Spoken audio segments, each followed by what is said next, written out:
I had the pleasure of meeting Chris because he was actually a DBS student. The one thing that I can say about him is that he's got so much knowledge and information and is so happy to share it in order to help individuals, reach that point in regards to their careers, but also helping businesses with developing and expanding even more. And I was just like, oh my gosh, I want a guest speaker to come in to speak about elevator pitches because this is so, so important. You guys are going into the real world where you want to be able to demonstrate that I have exactly what you need. I have exactly what you require in order for your business to be even more successful. So when I was thinking about that, I was like, oh my God, who could I reach out to? Who do I know? And that's exactly it, which is Chris. So I'm not going to delay any longer. I'm going to just hand it over to Chris so we can go through the elevator pitch workshop. But Chris, thank you so much for coming in and for agreeing to deliver this and also for the elevator pitch competition. So yeah, thanks. I'm going to hand it over now. Yes, I had an amazing experience with DBS, as always, with a big hunger for learning. And DBS really nicely presented the course I was attending to. And as you can see, networking works, having your pitches ready works, because you still can have a valuable connection and still can contribute on many levels with different universities, and DBS is just one of the many I'm cooperating with. As elevator pitch needs to be a short, this presentation also will be short and straight to the point. If you have any questions, I will answer them at the end. What is elevator pitch? You probably know that it's such a brief speech that has a very strict aim. It needs to strike to the point to create amazing connection. It has to be this wow effect. And we're going to talk about structure of this wow effect. Here in this context, we're going to talk about interview. How in a few minutes raise an interest in somebody's skills that the other person wants to talk to you again. And that's actually very important to remember, that the main aim of an elevator pitch, even sales pitch, is open door to another meeting. Very often we see on the movies that they sell the products on the first sales pitch. If you can do that, awesome, amazing. But normally it is a first stage of creating this valuable connection in order to have a chance, an opportunity to talk more and bring it to another level. However, in this reality, what we have at the moment, we know that interviews going through many stages. So if you do a wow effect, the first impression on a high note, that will open you a valuable door to move up through the interview process and eventually win and secure your career. Start with your destination. And this is raised by Jodie Glickman. And she said, you need to bring them into the future. Where do you want to go? So you very carefully need to design or even to elaborate how to find your goal and the theme of your sales pitch or your elevator pitch, and has to be a punchline. They need to remember you. Those few seconds, and we're going to talk about it precisely, what takes people to judge you within the first few seconds, are very crucial. You describe your story, so you need to make sure it's interesting for them at the same time. So you bring your team within your personal background story, and then you connect both in something amazing, something really incredible that is very memorable. There are a few things we need to remember. I'm a big fan not having memorized sales pitch. However, in some circumstances, it's good to start with this. It gives you a little bit more confidence having it written. So if there is a public speaking event, for me was a great exercise, writing it down, recording it, listening a few times, correcting until I found it in a certain kind of level of perfection. And then I was able to actually adjust also to the audience. So we need to have that level of flexibility. Warmth is something important. This is how people judge you in the first few seconds. How warm you come across to another person is how quickly you can create connection. And that is very important when you design your elevator pitch, or especially when you deliver the elevator pitch. And then competence. They need to know, are you competent to do, you commit to do? Taking that for consideration, is actually very important when you design your elevator pitch. Let's dive in. The first, destination, the theme. Ask yourself a question. Why I really work, for example, as a graphic designer for Dublin Business School? Answering this question gives you a lot of great information how to have something that you're excited about, because you need to know your next step in the career, what excites you, what gives you energy, what you're trying to achieve, what you work, what's your focus at the moment. And this is sometimes not easy to do, but having that defined, you can see already that your body emanates with different type of energy. So if you tackle that perfectly, if you find your purpose, as there's a beautiful book by Simon Sinek, Start With Why, and actually there's another book, if you're really interested in finding your why, Find Your Why by Simon Sinek and two other authors, when they describe kind of lengthy but very important process how to find your why. If you have that in your life, wherever circumstances there will be, you will emanate this or deliver this message with totally different energy. Spend a bit of time defining the core of your purpose.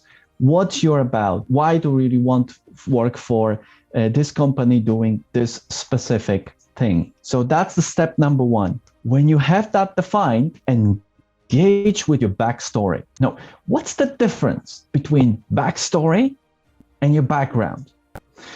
So the backstory are the cherries of your professional and personal experience. And here it's not about putting them in certain order. It's about choosing those who to fit to the specific situation, to help you to connect with others, to create a story, a hook that is engaging, but also is very personal, that you believe in and you experienced. People especially relate to something that you experience, so you show that relevant experience. And also remember, even if you change career, there are lots of transferable skills. Very important to include what you bring to the table. So you need to communicate uniqueness, your great value, what makes you different than the other candidates, for example. Promote an achievement. I'm sure you have a lot of achievement in your life and something that were related and demonstrate to your passion. Now you can see a lot of companies are so much about their values. I cannot imagine approaching an interview now when they won't ask you or they won't expect you within the answer include in some kind of way how your personal values relate to the company value. So this is something important to take for consideration when you work in your back story and you connect that with your team, because that's the next element, connecting both in something that emanates with this passion and it's very believable. So past comes together with the future, your experience and the goal you want to achieve. Make sure the audience believe in it. So when you choose that carefully, it goes from your core, from your values. It's very important to express that because they need to see you come across as a believable person. Make sure the audience interviews believe that you can bring values, and that can be, as we mentioned before, by emphasizing the achievement and passion you have for this specific activity. The key thing is, what problem do you solve? And that can be nicely framed together within your team and your backstory, that you show that by doing this, that is your passion, you're able to solve the problem they might have at this moment. A famous song, the Beatles, was, all you need is love, all you need is love and practice. Love itself is not enough. Practice is also important. You can be great in your mind, inside, but unless your body expresses it, you still are on the level that this knowledge, its delivery is not mastered. And very often you can find yourself, bring example from your own life. When you come to interview and, oh, I know answer to this question, I know answer to this question, and then you're drifting away. That's why interview has those design structure like star structure. That's why we have elevator pitch structure, team, your backstory, then you connect both, taking for consideration the warmth and your competence. Sometimes you meet more than one pitch. Here in the context of elevator pitch for applying for specific role, one or some tweaks, depending on the person you're speaking with, might suffice, because you always need to think and prepare based on the audience. Very often within your work research, you also include who are the interviewers, what they're interested about. So I give you a small story. I had a client once from Spain, 300 people on one specific role. So what we did, we look at the posts that recently the HR person made on LinkedIn, and happens that she exactly said what she needs. She said that all people are the same, there's no uniqueness, they don't give anything extra. So what we did, we create something extra just before the interview, a simple extra contribution, 3-4 pages document. We sent that in advance of the interview, said, in advance of the interview anticipation, I saw that these are challenges and I think this way I can help. And she sent that document. What happened is, instead of 3 stages interview, she had 2. And then later on, they told her that just on the first interview, they already knew they want to hire her.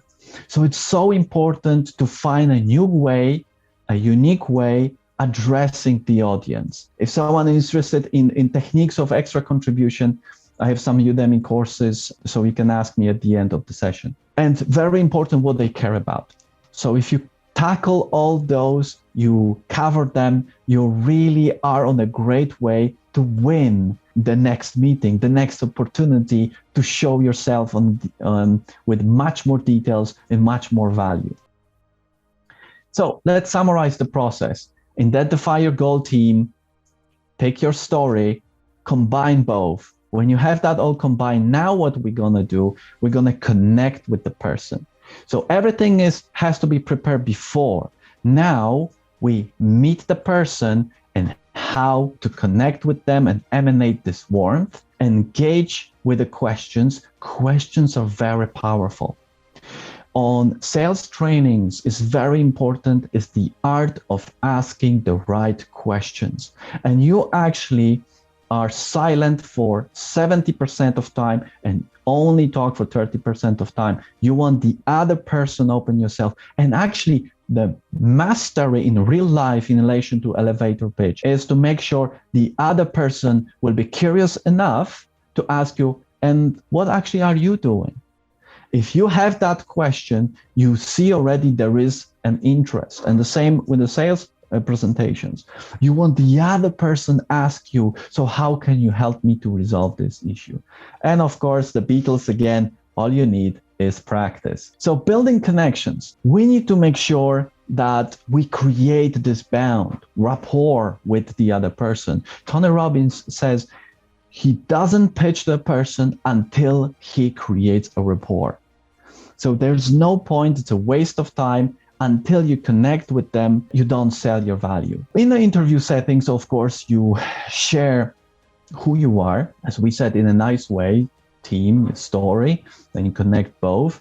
And also it's important in this, you include how you can help them. If you define your team right, your purpose, it should be quite easy at this stage to demonstrate that. How to connect with others? What in common do you have with others? That's very important. What do you share together? It's very simple. You probably know that, but finding those commonalities happens to be one of the strongest magnetic field who connects people. So building that connection is very important. And Tatiana Kolovu says, study shows that people judge the warmth of the person first. So there are many ways we can do that. You give a rhythm to your speech. You need to sound interesting, but interesting to the person you're talking to. You can pace yourself. So that's very interesting that the best pace is 150 words per minute. You can check if you're a fast talker or you talk too slowly. So it is important to know where are you at in relation to this median that makes your speech on the best pace. Of course, as much as possible, you try to replace the mumble words. Mumble words is like, You could see I had a few already, and the key thing is that helps me is to be as much as aware as possible to make sure that you eliminate them completely at some stage. Now, nonverbals. This is not black magic. You all know that 90% is nonverbal communication. The key powerful thing that connects people is a smile. There's nothing more natural as nice, genuine smile. And if you actually are thinking about, and this is something from neurolinguistic programming, you bring an experience that brings you joy and you talk about your passion, you bring that natural smile to connect with others. And there is also something like nervous smile, and very often happens on interview. We discussed on our videos with CK recently. I had an interview with a Brazilian journalist, and she said at some stage, when you present or you make an interview, there is so-called nervous smile when you smile, but there's such a tension in your muscles. So that's very important to be aware of that and immediately relax your muscles. And that actually takes a little bit of practice. Confidence. Actually, confidence has to be the key vital point, because I work with most of the clients on the confidence, whether it relates to career strategy or sales trainings. And confidence is something holistic. So as you can see, you can build that up. When you have your team defined, you know where you're going, already your confidence raises a level up. Then you practice, it goes level up. Every time you build something, it's a holistic way of approaching to confidence. Another way of increasing your level of confidence is putting your mind, and actually there was a Harvard study says that if you would intensively imagine something, your brain doesn't differentiate that from the reality. And very often you can put your mindset in a very great, fantastic, powerful state. And if you can do that and you go with that confidence, there's different emanates of energy. When you sit, it's online interview. You try to be a little bit back from your chair, not like a cowboy old movies. You want to sit in a nice position and also not too close to the camera. You want to be whole seen. And as much as possible, clothes needs to be ironed, especially when you claim you have great attention to details. You try to keep your elbows at least above the table, gestures visible if possible, of course. That helps you also, your body, with your voice to project as much as credibility as possible. And we spoke with CK on another occasion on interview about personal branding. If someone wants to look, there are videos on my channel. When personal brand, when you establish that, helps you a lot build up your confidence. As better you build your brand on social media or even in relation to a professional circle. Make sure your background reflects you. I love learning, and books are one of my key favorite journey to personal and professional development. And you can see that clearly from my background. Bring a story that always opens up people. When you share something valuable, something personal from your life, really, it can be a defining factor of having that stronger connection and also build up a confidence. You created your connection. You need to show you are a competent person. Tatiana Kolovu suggests to have 3 words description of you. For example, psychology junkie who loves studying human behavior, problem solver who loves data analysis. So those few words already deliver a lot, send such a great message. They already say, what are you do? What is your passion? For me, will be sales trainer and career coach who believes in the power of learning and development. Having that small sentence defined at the start is actually already a huge step. And sometimes one sentence make a huge difference. Being credible is also talking about your uniqueness, knowing how you talk about yourself, the humble bragger. It is very important. The best way is to do it indirectly. So others said about me this, so you can say what they said, because I focus on, and that you then develop and nicely connect. So what happened is, it's not you talking about yourself, it's others, but also you affirm that because this is your passion. It's a nice, humble way of talking about yourself. And make sure, of course, it's true. Relate to the other person, because if it's a company or people who believe in certain values, you want to make sure you have values in common. questions. Would you think this value will bring anything to your company? Would you think that my experience or my passion to this will add any value? That's very direct question. At some stage of interview, nicely to ask, but if it is an elevator pitch, a first time, you don't ask, oh, would you have an opening job for me? The value you bring, would it help in this specific project? Or you say, I have a few ideas. Would you have a time to meet for a next cup of coffee? If it's a business networking, if it's an interview, you say, I research about the company. I've done this, this, and this, and I think there's a great potential. I can contribute a lot to your project.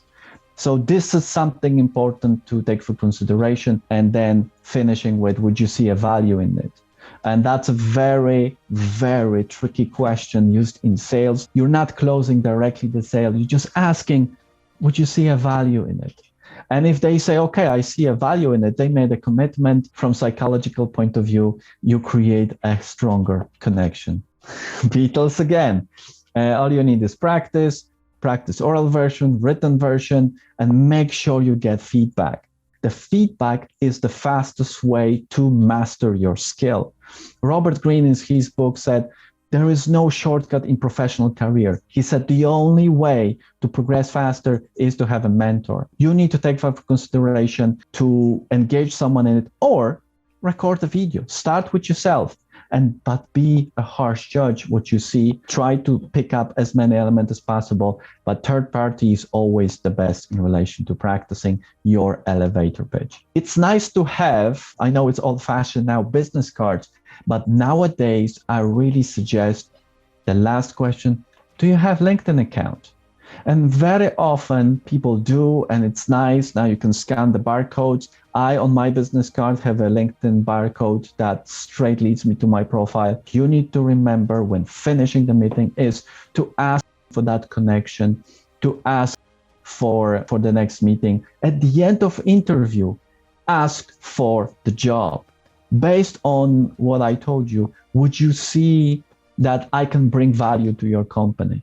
You won't have that affirmation, nice, gentle way, and they say, yeah, actually we do. So this is important, what message you send and what actually subconscious way they affirm your great value during the interview process. Tailor your pitch to your audience.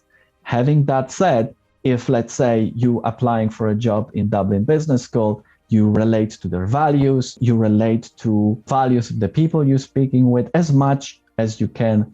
You, of course, can find them, research them on their LinkedIn profiles or on the other social media. Make sure you're not look too invasive. Don't comment too much on their private life, but professional life. It's a nice way to emphasize that you've done your homework. Few examples of elevator pitches. You need to find your unique point. And I hope that these examples will actually inspire you to creatively search and build your elevator pitch. My name is Josh Light and I'm the CEO of CupAd, and we believe that we have the most effective form of advertising available in the market today. Our advertisements are exposed to customers for 2,220 seconds on average. Now, what kind of advertising has that kind of exposure time? Ladies and gentlemen, we advertise on coffee cups. That's right, we put your brand in their hand. So how does coffee cup advertising work? Well, we got an advertiser. They pay us money. We produce paper coffee cups with their advertisement or brand on it. Then we give these coffee cups to coffee stands for free. Now, why does someone want to advertise on a coffee cup? Because it takes an individual 37 minutes to drink a cup of coffee on average. That person's going to have to look at the cup, drink, look at the cup, drink 20 times before it's fully consumed. And that person's going to move around like a mobile billboard, exposing that brand to at least 6 different individuals before that cup is drank. What's in it for CupAd? We make 13 cents of profit on every single cup that we distribute. And what's in it for the coffee stands? Well, when most people think about coffee stands, they think about Starbucks. But what about the 25,000 coffee stands in this nation that have plain white cups like this? They don't have the economies to scale to put their own brand on the cup. So we give them free cups. They save $15,000 a year by not buying cups. They like these savings so much, ladies and gentlemen, that approximately 80% of the stands that we've contacted have signed exclusivity agreements to distribute our cups. And what kind of momentum have we started for this company? The last month alone, we got 58 coffee stands in California to sign exclusivity agreements with us to distribute our cups. If we continue to get 58 coffee stands every single month for the next 12 months, we will have 700 coffee stands at the end of the year. With 700 coffee stands, we can move 8 million cups a month. And at 13-cent profit, 8 million cups a month, we're making over $1 million of profit every single month. And we've already started this, ladies and gentlemen. In fact, our first customer, Overstock.com, will see their cups hit the California market in 21 days. Thank you very much. Guys, that was 1 minute, 55 seconds.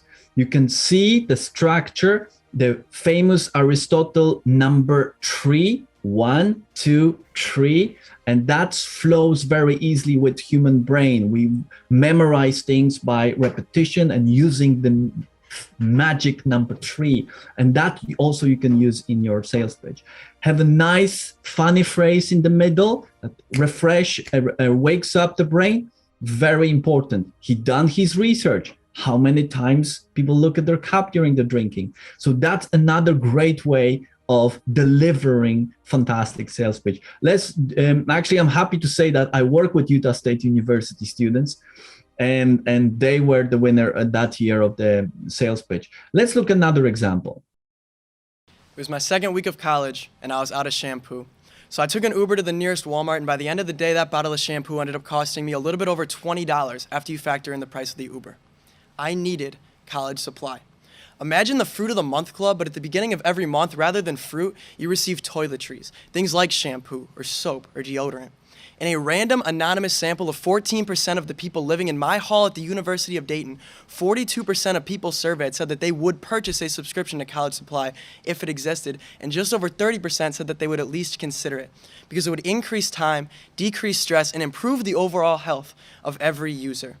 As a current freshman in college, I am the target demographic for College Supply, and I can tell you that it is much needed and an underserved market because it's college simplified. Thank you. So 57 seconds, but what is important in this one is the story that brings the whole pitch together. He starts with powerful story. You want to know what's later. Later was a lot of information, but the story kept you interested, kept you curious. And that's very important. And that's it actually from me. I hope you found some value in this presentation. And if you have any questions, I'm happy to address. I love questions. I think that's the best part of the whole presentation. So guys, does anybody have any questions for Chris? If you want to pop them in the chat, feel free to do so, or you can just unmute your mic and maybe ask him out direct. I want to just say, Chris, thank you so much for that, because that was so interesting. Even for me, like I was sitting here actually making a little bit of notes for myself, because I was like, ooh, who am I actually going to be meeting soon? What way should I structure it and things like that. So thank you for that. Thanks a million. But guys, is there any questions maybe that you can ask Chris just in regards of drafting and creating your own elevator pitch? Yeah, thanks. And thanks, Kristof. That was really, really interesting. I enjoyed every minute of it. Early on in your presentation, you were talking about a colleague of yours that sent a draft onto their prospective employers ahead of the interview, which I thought was really interesting. And I was wondering if you might have time to just elaborate on that a little bit. You mentioned that they had put in their letter that they had, I guess they had seen some challenges that they might like to call out in advance. And I just thought that was very interesting. You might just let us know a little bit more about that, please. Trevor, that is absolutely a great question. Perfect question. I'll tell you why. Because based on that, I actually create one of my Udemy courses, which is Get the Job You Want, but it's focused on extra contribution. Because there's so many ways we can give in such a way that they want us before even the first interview. That's the goal. You want them to want you as fast as possible. Depends, of course, on the area you are focusing on. And she was a graphic designer. What happened is the research a lot before job reveal a lot of information. When I have people on my career coaching, I say, first apply for one job at the time. Why? Because then you have a great focus. You check the company, you check the hiring manager, you check the HR.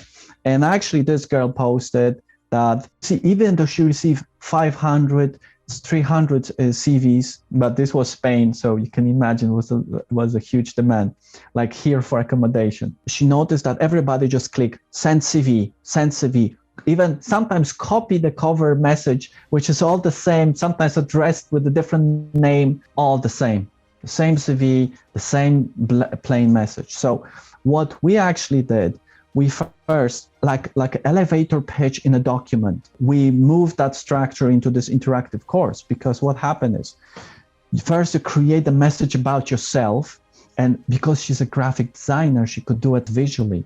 Now you have amazing templates from Canva, PowerPoint templates, from Google templates, and you can create that in a PowerPoint in no time. She put a nice way, how can I help you? How can I add value? That was a big message on the first page. Second page was in point saying, I can help you with this, everything branded in their colors with their logo. The third page was about herself, how this message, how she can help relates to her experience. And the fourth is extract from testimonials. And having that sent before the first interview made a huge impact. And that's interesting, because when she was hired, she said, we really wanted you already in the first interview. Sometimes how extra value can create this power. Of course, that's why it's important that you exactly know what you want to do, because it takes time and effort. And why you should spend time and effort on a company that doesn't share your values, or job that doesn't ignite a passion in you. But if it does, then you're willing to spend more time on preparing this. And once you master or change your mindset, one job at a time, how I can contribute extra, sometimes sending information, sometimes asking what challenges you have at the moment, what new projects you're involved in. And on the next stage, you bring that, I was thinking about that, or asking for information, and then having an idea shared really can make a difference. Trevor, I hope that's answered your question. Yeah, it really did. Thank you so much, Kristof. I really enjoyed it. Thanks a mil. You're welcome. I would love and encourage everybody to connect with me on LinkedIn. And also, I have another question. Do you have any other nice phrase we can use to ask about feedback after an interview? Like you just did to closing the business, but something more for asking for feedback. Yes. Now, that is the thing you can find on my discussion with owner of the great recruitment agency, and also with the recruiters agency. And we discussed the subject, when's the best time, because it's not only about asking, when's the best time to do it? You don't ask straight away after the interview. You have to wait until you know when you move to the next stage or you didn't. If you didn't, then is the first time to ask about your feedback from the interview. If you move to another stage, you actually, when you got the job, then is the best time. Can you tell me how it went? What can I improve next time? Or how can I improve in this role based on what you know about me, the interview process?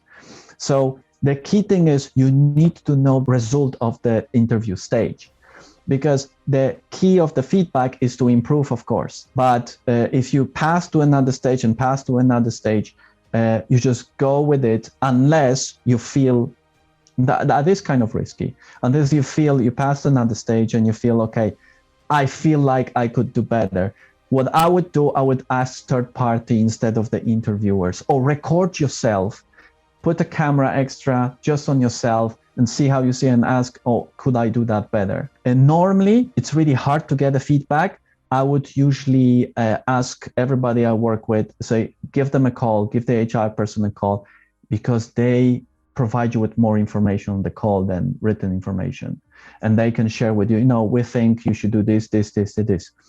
Then you write it down and you thank them. You can rephrase it and reply and say, thank you for this feedback. I'll be working on this, and this. Why is it important? Because career strategy is a strategy. People think applying for a job and that's it. No, it's a long-term strategy. So if you didn't get that job for the first time, what you can do during the last 6 months, I did what you asked me for, and I would like to apply again for this role. So now it's hard for them to refuse unless they'll be looking for something else. But you can see that if you be persistent enough, applying for a specific company even 5-6 times, you'll be in such a level with this feedback that finally you'll get it.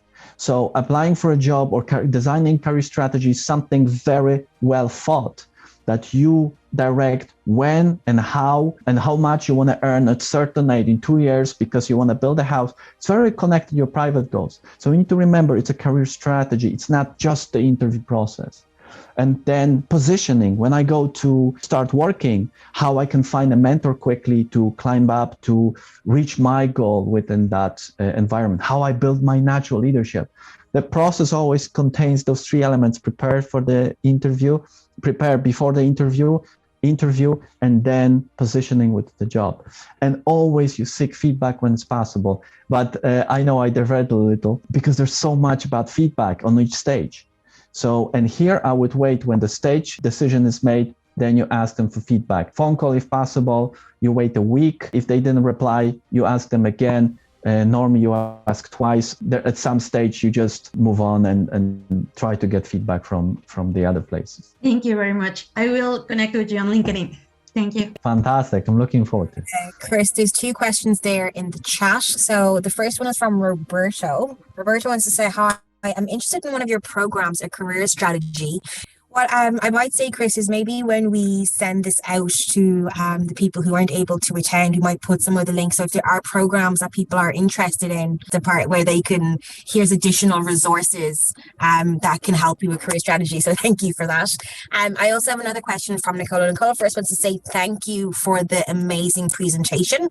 His question is, what is the official length of an elevator pitch, or is it dependent on the topic? Because as far as I can see in the video, the timing is varied.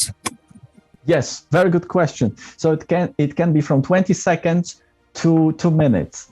And you're absolutely right, Nicola. It's depends on the circumstances. Usually competition pitches, they usually give you up to 2 minutes. I mentioned one of the videos with CK, what the first pitch, actually elevator pitch, was 30 seconds. It's very important that you adapt that to the circumstances. Start with a 30 seconds pitch and see if you can incorporate all those elements. But for me, it's more important that you also, even if it's short, you make sure you project warmth, you project competence. It doesn't mean the length so much in these circumstances because you don't want to lose people in too much information. And if it's 30 seconds and you have that rhythm to it and you nicely combine story with it, they're curious and that's what you want to do. And if it's 30 seconds, at the end, they say they want to connect with you, they want to meet you again, they want to want more. If you get that, fantastic. Thank you. Perfect. Okay. I'm just conscious of time, so we might just do the announcement then at the very end. So, Chris, do you want to do the honors, or do you want me to do it? Absolutely. I do a quick introduction. I was so happy that not only DBS organized this amazing Innovation Week, DBS also give awards, from cash awards to goodies to anybody who actually records an elevator pitch. And now I leave it to CK for details. Perfect. So you guys would have all received an email yesterday morning. Also, first of all, it was telling you about the elevator pitch competition with a quick little video that we discussed about what is up for grabs. So me, Chris, and the careers team are asking and putting out to students to start practicing your elevator pitch. It's really, really important. And more than anything, we want you guys to be comfortable with showcasing your skills. So we have asked you guys to put together an elevator pitch that is no longer than 2 minutes, okay, where you are going to tell us why you are the best candidate for a job in DBS, okay? So we would like to see that. So I will be sending out more videos with a little bit of more information and hints and tips from our last session, because me and Chris have been doing this for the last podcast week and we have so much content. So we'll share all of the hints and tips with you guys so that you have all the information that you need to create an amazing elevator pitch and send it over to us. You just need to email it to careerdevelopment@dbs.ie by next Sunday, which is the 13th of March. Okay. And then we will deliberate and we will basically just pick a winner from that. And you will be up for grabs for €150 cash prize, as well as from DBS merchandise, which I cannot tell you enough. So comfy. I love it. And then Chris has also been so kind as to offer some courses from Udemy as well. Chris, just correct me if I'm wrong. Is it 3? Is it access to 3? Yes, so the winner gets access to all the 3 courses, the career strategy, the interview, and also business networking. Then if we decide to have a second, third place, they get 2 and 1. But I want to make sure that they also grade value based on their place. Yeah, I was going to say, don't be nervous about sending it in. We will make this very, very confidential for everybody. So the only people that will view these elevator pitches will be the careers team and Chris, of course, when we're deliberating. And then we will announce on the following week, the week starting on the 14th of March, we'll announce the winner there. I think, Chris, I like the idea of the third place, second place, and first place, because I do want to be able to give everybody that is here that does submit in an elevator pitch. It's like our way of saying thank you, but also well done on doing something that might have seemed scary before, but it's not anymore. I always just say, like, Chris, I don't remember if you remember your first webinar or presentation that you ever delivered, that kind of way. I'm sure you were very nervous and very scared, but look at you now. It's just, and exactly, I'm just going to go back and reiterate what he was saying about the Beatles. All you need is love. All you need is practice. Yes, actually, my secret was a little bit different because I was lecture assistant, and that helped me a lot. And then after, I had a travel vlog, so I had to work with camera. And I've noticed that every second minute I have a mumble words. So I spent hours of cutting it out with my team. And I said, no, that takes too much time. It's better to work on your skills and give that fluency. And actually in life, if you decide how you want to come across, it's just as a matter of practice and making it the way you want. 100%. I think that is the perfect way to end this workshop today. Guys, thank you so much for your participation. We will be sure to share this on the DBS Careers Hub website so that it's accessible for all of our students. Keep an eye out on your emails, because I'm going to be sending you nights of hints and tips, and they're going to be coming through in YouTube video format. So all you have to do is grab your notebook and a nice cup of water or coffee or tea, sit back and watch us have a conversation about the things that we enjoy, which is elevator pitches, and get your hints and tips, and then put it together, send it over to us, careerdevelopment@dbs.ie. I am really looking forward to seeing them. I'll put myself up, and what I will do for you guys is I will record an elevator pitch for myself and I will place it on social media, and at least that way you're not alone. Okay, you want to win the competition, yeah? Unfortunately, because I'm a staff member, I can't, but maybe I might be able to swing by and see if I can get third place or something. But guys, thank you so much. I hope you have a great rest of your day. Enjoy the rest of the Business Innovation Week. And Chris, I would like to say from the bottom of my heart, thank you so much for today. Thank you so much for the podcast. Thank you for all of the content creation collaboration that we have done, and I am so looking forward to sending this out, and I'm really looking forward as well to seeing your guys' elevator pitches. You're welcome. Have a great day.